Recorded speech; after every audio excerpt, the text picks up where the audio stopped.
નમસ્કાર, હું હર્ષિતિ KTV news સાથે નજર કરીએ આજના મહત્વના સમાચાર પર।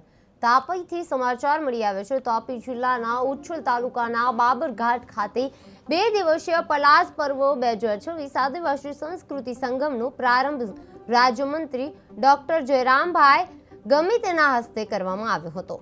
પલાસ પર્વને પ્રકૃતિ પૂજા અને આદિવાસી પરંપરાનું જીવંત પ્રતીક છે તે ગણાવતા મંત્રીશ્રીએ આદિવાસી સંસ્કૃતિને વૈશ્વિક સ્તરે પહોંચાડવાની જરૂરિયાત પર ભાર મૂક્યો હતો।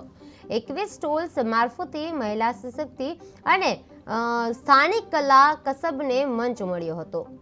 કાર્યક્રમમાં જિલ્લા પંચાયત પ્રમુખ જાલમસિંહ વસાવા સહિત જિલ્લા પ્રશાસનના અધિકારીઓ, કલાકારો મોટી સંખ્યામાં પ્રેક્ષકો છે તે ઉપસ્થિત રહ્યા હતા।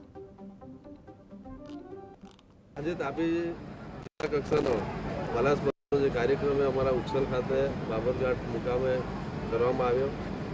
આ કાર્યક્રમ છેલ્લા 4-5 વર્ષથી તાપી જિલ્લામાં થાય છે, ત્યારે આ વર્ષે પણ અમારા ઉચ્છલમાં આ કાર્યક્રમ કરવામાં આજે ખૂબ મોટી સંખ્યામાં જે આદિવાસીઓની જે આપણી સાંસ્કૃતિક કૃતિઓ છે એ પણ ઉપસ્થિત રહે અને અમારા તાપી જિલ્લાના સમગ્ર જિલ્લાના આગેવાનો પણ આ કાર્યક્રમો ઉપસ્થિત રહ્યા।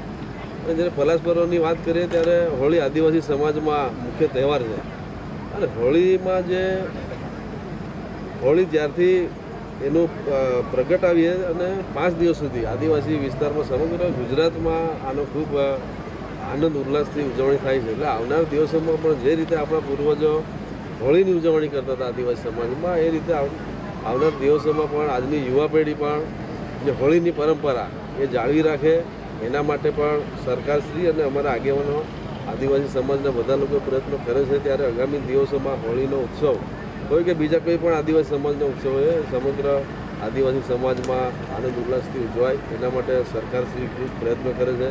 નરેન્દ્રભાઈ મોદી સાહેબ પણ આદિવાસીઓની જે સંસ્કૃતિ છે એને વિશ્વ સ્તરે લઈ જવાની એમણે પણ એક નીમ ઉપાડ્યું છે। ત્યારે આગામી દિવસોમાં ગુજરાત સરકારના આપણા મુખ્યમંત્રી શ્રી ભૂપેન્દ્રભાઈ પટેલ સાહેબ, અમારા નાયબ મુખ્યમંત્રી શ્રી હર્ષભાઈ સંઘવી સાહેબ પણ આ જેટલા પણ ઉત્સવો હોય કે આપણી જે સંસ્કૃતિ એને ટકાવવા માટે સરકારશ્રી તરફથી પણ ખૂબ મદદ કરવામાં આવે છે અને સમગ્ર ગુજરાતમાં આ વર્ષે પણ હોળીનો તહેવાર ગામે ગામ આનંદથી